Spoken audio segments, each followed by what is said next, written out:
आदतें या तो अच्छी या बुरी होती है। अच्छी आदतों से हम जीवन में वो सब पा सकते हैं जिनकी हम इच्छा रखते हैं। दूसरी तरफ बुरी आदतें हमसे सब कुछ छीनने की शक्ति रखती है। आदतें हजारों तरह की होती है, लेकिन अगर हम किसी भी आदत को जरूरत से ज्यादा दोहराते हैं तो वह बुरी आदत बन जाती है। जैसे खाना कोई बुरी आदत नहीं है, लेकिन ज्यादा खाना या खाते ही रहना एक बुरी आदत है। बोलना कोई बुरी आदत नहीं है, मगर ज्यादा या बेवजह बोलना एक काफी बुरी आदत है। एक बार की बात है, एक गुरु का एक शिष्य बहुत अधिक बोलने की आदत से परेशान रहता था। जब भी वह किसी से मिलने के बाद अपने दोस्तों के सामने उस व्यक्ति के बारे में अपने विचार देना शुरू कर देता, चाहे कोई उससे पूछे या नहीं। वह अपने आसपास की लगभग हर चीज के बारे में, आश्रम में रहने वाले लगभग हर छात्र और शिक्षक के बारे में अपनी राय बताता।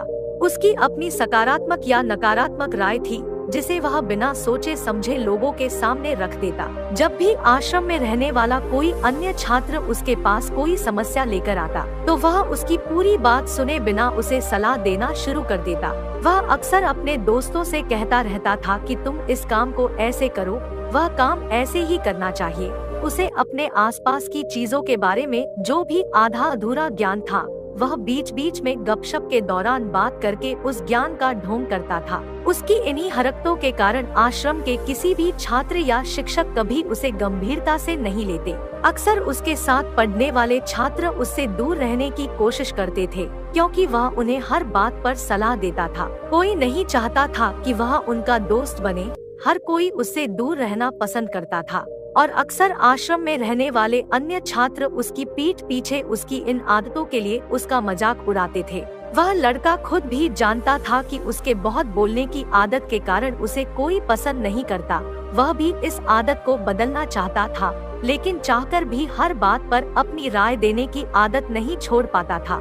एक दिन वह अपने गुरु के पास गया और अपनी सारी समस्या गुरु को बताई। गुरु ने कहा, बेटा, वही व्यक्ति जरूरत से अधिक बोलता है जो सोचता है कि वह सब कुछ जानता है।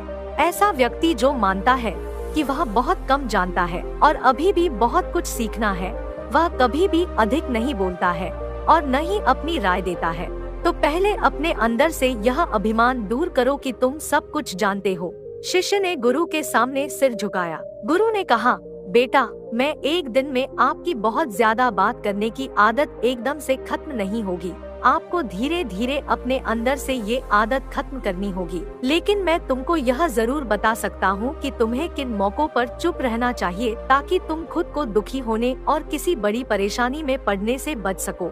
शिष्य ने गुरु की बात से सहमत होते हुए हाँ में सिर हिलाया। गुरु ने कहा, बेटा, इन 5 अवसरों पर प्रत्येक व्यक्ति को अपना मुंह बंद रखना चाहिए। एक, जब आपको लगे कि आपकी बातों से कोई आपकी भावनाओं को नहीं समझ सकता, तो उस समय आपको चुप रहना चाहिए। अक्सर हम अपने दुख दर्द लोगों को बताना शुरू कर देते हैं, जबकि हमारे आसपास रहने वाले ज्यादातर लोगों को इस बात से कोई फर्क नहीं पड़ता कि हमारे जीवन में क्या चल रहा है। हर व्यक्ति को केवल अपनी परवाह है। वह केवल अपने बारे में बात करना चाहता है, वह केवल अपने बारे में सुनना चाहता है। उसे हमारे जीवन की परेशानियों की परवाह नहीं होती और वह हमारे बारे में सुनना नहीं चाहता है। वह आपकी दुखद कहानी 1 या 2 बार सुन सकता है, लेकिन उसके बाद वह आपसे दूर भागना शुरू कर देगा, क्योंकि कोई भी दुखी होना पसंद नहीं करता है। किसी को भी एक उदास और असहाय व्यक्ति के साथ नहीं चाहिए होता है। इसलिए अपने कुछ करीबी दोस्तों और परिवार के अलावा किसी को भी अपनी परेशानी कभी न बताएं, क्योंकि अक्सर वे आपकी बातों को समझने के बजाय उनका मजाक उड़ाते हैं। दूसरा, जब आपको नहीं पता कि किसी विशेष अवसर पर क्या कहना है, या आपको किसी विशेष घटना के बारे में केवल आधा अधूरा ज्ञान है, तो ऐसे अवसर पर भी आपको चुप रहना चाहिए। ऐसा व्यक्ति जो आधा अधूरा ज्ञान होने के बाद भी उस विषय पर बात करता है, वह अक्सर उपहास का पात्र बन जाता है। ऐसे व्यक्ति को कोई भी गंभीरता से नहीं लेता है। केवल वही व्यक्ति अपनी बात प्रभावी ढंग से रख सकता है, जिसे उस विशेष घटना या विषय का गहरा ज्ञान हो। इसलिए यहाँ वहाँ से प्राप्त आधी अधूरी और अनपरखी जानकारी के आधार पर कभी भी लोगों को समझाने की कोशिश नहीं करनी चाहिए। 3, गुरु ने कहा, जब कोई व्यक्ति आपके सामने किसी तीसरे व्यक्ति की बुराई कर रहा हो, तो ऐसी स्थिति में आपको चुप रहना चाहिए। आपको कभी भी ऐसी नकारात्मक बातचीत का हिस्सा नहीं बनना चाहिए। इसलिए जब भी कोई किसी दूसरे व्यक्ति की बुराई करे या उसके गलत समय का मजाक उड़ाए, तो आपको बस उसकी बात सुननी है, अपनी कोई राय नहीं देनी है। अगर आप ऐसा करें तो भविष्य में आपके लिए समस्याएं खड़ी हो सकती है। 4 गुरु कहा, जब कोई आप पर क्रोध और घृणा से चिल्लाता है, आपका अपमान करने की कोशिश करता है, तो ऐसी स्थिति में आप दूसरे व्यक्ति की क्रोध और घृणा को चुप रहकर कम कर सकते हैं। चुप रहकर भी आप स्थिति को बिगड़ने से रोक सकते हैं। जब आप ऐसा नहीं करते हैं और दूसरे व्यक्ति के क्रोध का उत्तर क्रोध से दे देते हैं, तो परिणाम काफी भयंकर होता है। यदि आप उस समय चुप रहते हैं, तो यह बात उस क्रोधी व्यक्ति के दिल में महसूस होती है। जब क्रोध शांत हो जाता है, तो वह अपनी गलती पर पछताता है और इस बात की भी संभावना बढ़ जाती है कि को आगे आकर आपसे माफी मांगे अपनी गलती के लिए। और अगर वह माफी नहीं मांगता है, तो वह अंदर से दोषी महसूस करने लगता है और फिर अगली बार आप पर गुस्सा करने या नफरत करने से पहले कई बार सोचता है। लेकिन आपको हर हाल में या हर समय चुप भी नहीं रहना चाहिए।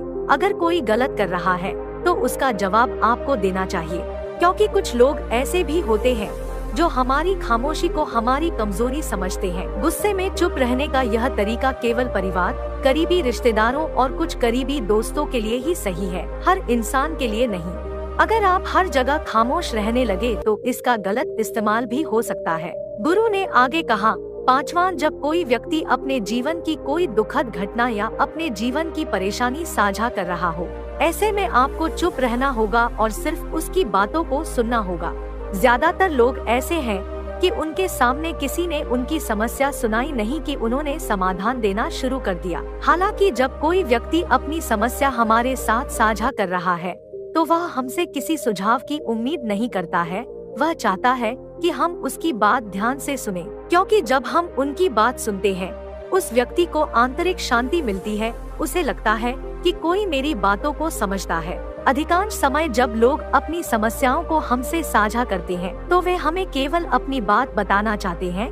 वे हमें से किसी भी प्रकार की सलाह नहीं चाहते, क्योंकि वे पहले से ही सभी तरह की सलाह जानते हैं जो हम उन्हें देने जा रहे हैं। मुसीबत के समय किसी व्यक्ति को सांत्वना देने का सबसे अच्छा तरीका उस व्यक्ति की बात को ध्यान से सुनना है। जब हम बिना ध्यान दिए लोगों की बातों को ध्यान से सुनते हैं, बिना किसी सलाह के, तब उनकी आंखों में हमारे लिए सम्मान और स्नेह का भाव पैदा हो जाता है।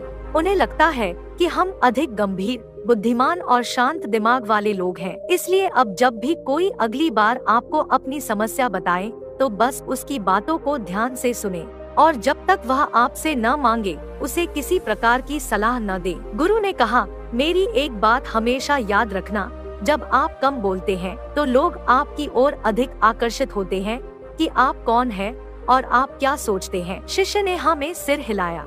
शिष्य अब गुरु के शब्दों को समझ गया था कि किन परिस्थितियों में उसे चुप रहना चाहिए। उसने यह भी सीखा था कि कम बोलने से वह आश्रम में अपनी प्रतिष्ठा वापस पा सकते हैं।